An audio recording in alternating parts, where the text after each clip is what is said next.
Welcome to the June 2006 City Focus. On this edition, the Rockin' River is now open. The city gauges its success. Protecting your property and your pocketbook. And basic rules for train safety. These stories and more on City Focus. Earlier this month, we presented an overview of the city's biennial survey. Here's Will Hampton to give us a more in-depth report of the survey results. We've told you about the mostly positive feedback we got from our citizens in the recent city survey. A vast majority of our residents say the city of Round Rock is heading in the right direction, and nearly 9 in 10 say they feel safe walking alone in their neighborhoods at night. We want to spend a little more time on those two issues before we delve deeper into some of the other survey results. Well, first of all, it doesn't surprise me. I think it's a direct result of the confidence that our constituents in the community of Round Rock have in not only their elected leadership, but the staff and the good job that the city of Round Rock is doing, protecting them.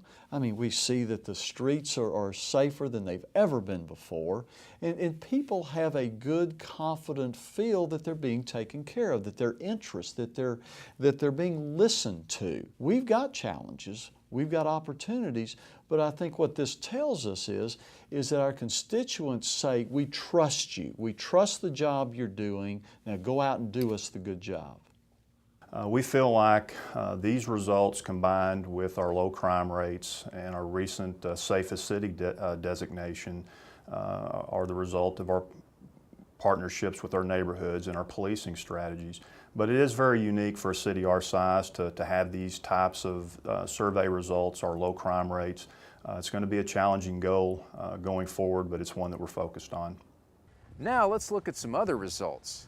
Here are some of the highlights of the city's 2006 Biennial Customer Service Survey. Traffic, growth, and overcrowding of schools are the three biggest issues residents think Round Rock will face in the next 5 years.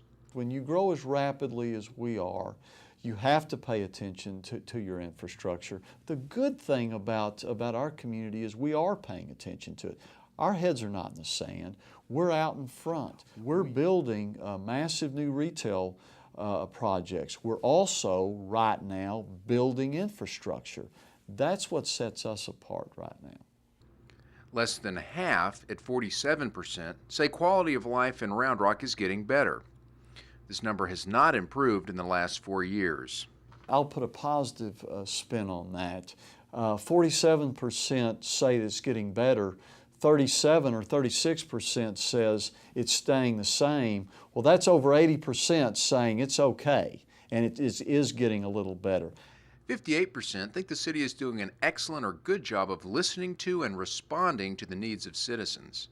I am very proud of a lot of our neighborhood leadership now and the way they are coming forth to the city staff and their elected leadership and saying, hey, we've got an issue or we've got a problem.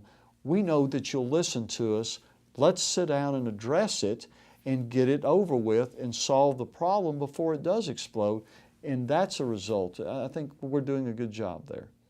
The most popular source for information about the city is the local TV news, with 81% saying that they get information there. Our local news is covering us now. I just did an interview this morning with Channel 24 out at the new Outlet Mall. Channel 8's doing a wonderful job covering us. They're realizing now that there's a lot to cover in the community of Round Rock, that there's a lot happening here, and they're paying a lot more attention to us. And 3 out of 4 residents strongly or somewhat support the city offering incentives to targeted industries as a way to expand the local economy. It's very easy to say, well, why are you giving a big corporation money when you ought to be giving it to somebody else? Well, it's not giving at all. It's an investment that we're going to reap returns for. And a lot of people in the city of Round Rock understand the term investment. Not surprisingly, traffic is a significant point of frustration for Round Rock residents. Here's some of the results on that issue. 82% think that traffic in Round Rock has gotten worse in the last 2 years. And residents find the traffic in their neighborhood to be much better than the traffic on state roads and highways. However, 63% think that the city is doing an only fair or poor job of managing traffic. That's a 10-point decline in positive ratings since 2004. Like I've told a lot of folks for the last 3.5 or 4 years, it's going to get a little worse before it gets a whole heck of a lot better.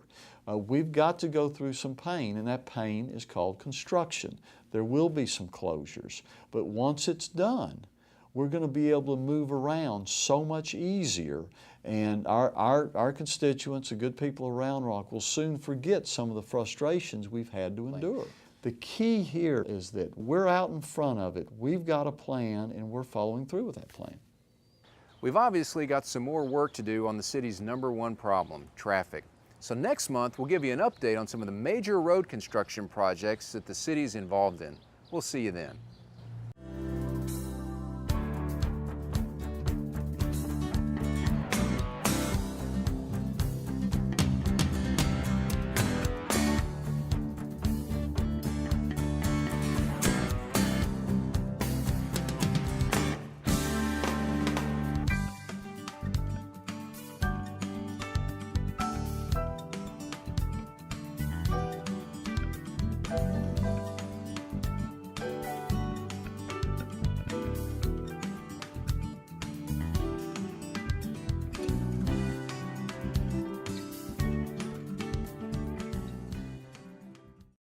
On June 16th, the city of Round Rock celebrated the grand opening of the Rockin' River Family Aquatic Center located in Old Settlers Park. The ribbon-cutting ceremony included a welcome from Mayor Nowell Maxwell and a special recognition of both HEB Plus and the Ron Sproul family, who financially supported the project. The 40,481 square foot park includes a lazy river, crazy slides, a water playground, and a 350-foot water slide that the mayor was the first to plummet down at the ribbon cutting. Construction of the Rockin' River was fast and furious. The construction contract was awarded at the end of last October, and construction began early November. In just over 7 months, a grassy hill at Old Settlers Park was transformed into a one-of-a-kind aquatic center. This project's been many years in the making, from its inception to where we are now, open for the summer 2006 swim season. One interesting thing about this project is we had to have it constructed in 7 months in order to be open for this summer, which just goes to show the great things that we can accomplish when we work together as a team. The Rockin' River Family Aquatic Center is the third public aquatic facility for the city of Round Rock. Admission for residents is $2 for kids and $3 for adults. Non-residents pay an additional $1. We'll see you this summer at the Rockin' River Family Aquatic Center.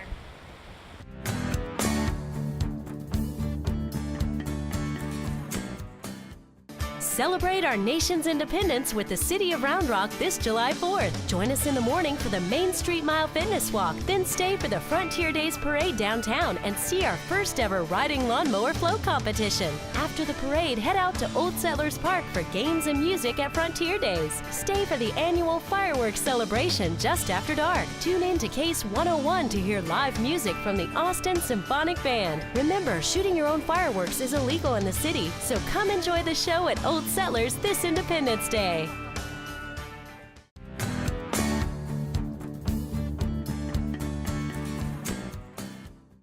The TAAF Games of Texas are coming to Williamson County this summer with more than 10,000 athletes from across the state competing in various sporting events.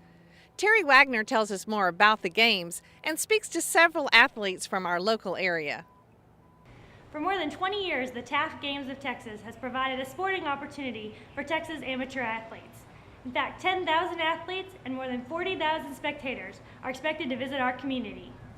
There are a lot of things that are exciting about hosting the Games of Texas. One of them is this forming of a regional partnership and working together. The other is the economic impact that it's going to create for all of our cities that are involved. Many athletes crave the excitement of the games and travel across the state to participate. Every time we go to a different city, we get an opportunity to see what their city is like, and we always get a great welcome. Preparing athletes for the Games of Texas takes hard work and dedication. Oftentimes, the entire family works together to help the athlete reach their dreams. You can tell that the athletes that come to the games are really dedicated, and it takes a lot to be that dedicated, a lot of time for the parents and for the athletes as well. with summer vacation on, everybody, you know, likes to take a break, but you see how hard they work from the very young to you know, athletes who are reaching their 60s already, coming out there and competing. It's wonderful to see that. The Games of Texas provides an opportunity for fierce competition as the state's top athletes are at this one event. And it's a lot of fun to get competition at the big meets and knowing that your big competition is your friend at the same time. So it makes competition a lot more fun. The multi-sport aspect of the Games of Texas allows athletes to unite and support each other. Last year in Waco, we had boxing just across the hall from our venue. We had gymnastics down the hall, so we get to see other athletes in their venues. Ultimately, the Games of Texas is about sports and fitness, a way of life. Fitness is a huge part of my life. I am the Fit City columnist for the Austin American-Statesman, and actually the Games of Texas sort of led me to that career, which sounds a little odd, but when I got back into swimming, I realized that it was a huge part of my life that colored almost everything I did. And I've learned through swimming to stay balanced during the day, to stay sane. My husband always jokes that, you know, nobody's happy if Pam hasn't gone for her morning swim practice.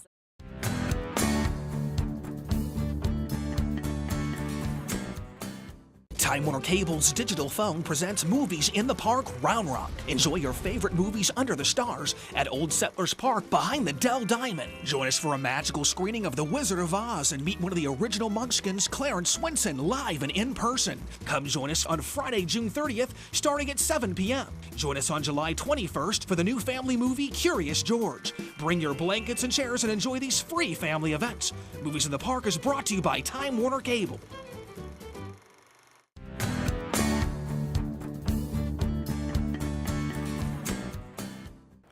Texas leads the nation in railroad fatalities involving both pedestrians and vehicles. Parents should remember to obey all railroad crossing warnings and remind their kids to stay away from railroad tracks as they go about their summertime activities.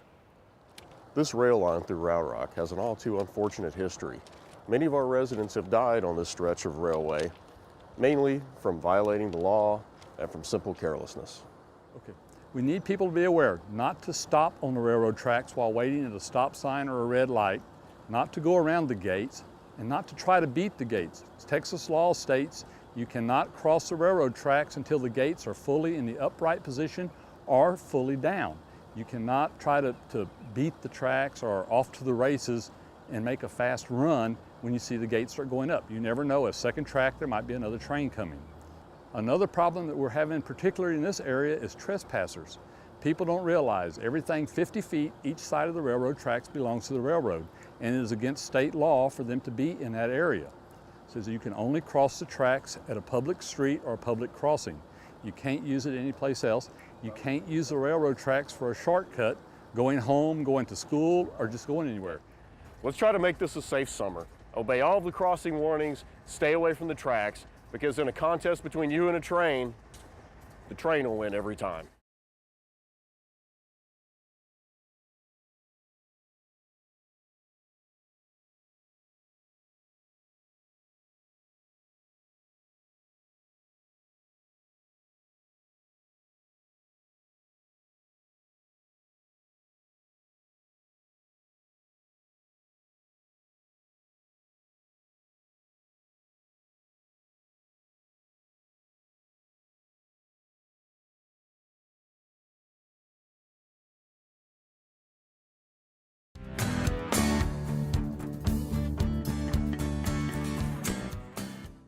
We all want to feel safe here in Round Rock, and that means striving for solid fire and emergency response coverage.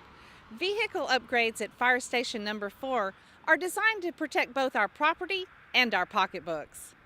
In 2004, the city brought in a nationally recognized consultant to conduct an assessment of the fire department. They studied things such as our coverage areas, our population, current and future, as well as the number of calls that we respond to and the different types of calls. When their job was done, we had a citizens group review the recommendations. Based on that hard work, the city has mobilized 2 new trucks at Fire Station Number 4 located on Gaddis School Road. This truck can do everything the engine company can do. In addition, it has an 85-foot aerial ladder on top with the basket. So now we can reach high places with it, we can reach low places with it, and we can extend it out to provide a level of service to the city that the city needs. In the past, Station 4 housed a single fire engine. If that engine was on a call and another call for service came in for District 4, the response times to the second call rose dramatically since the responding engine had to respond from a more distant station. To remedy this issue, the engine has been replaced with a ladder truck, giving us the ability to provide aerial support to not only District 4, but the southern half of Round Rock. We also added a rescue truck to respond to medical emergencies.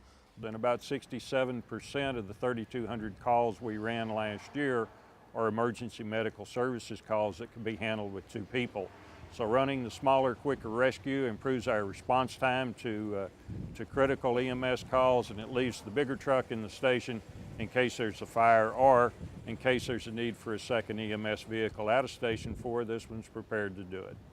These upgrades allow us to achieve our goal in keeping the citizens of Round Rock and their property safe in an innovative and cost-efficient manner.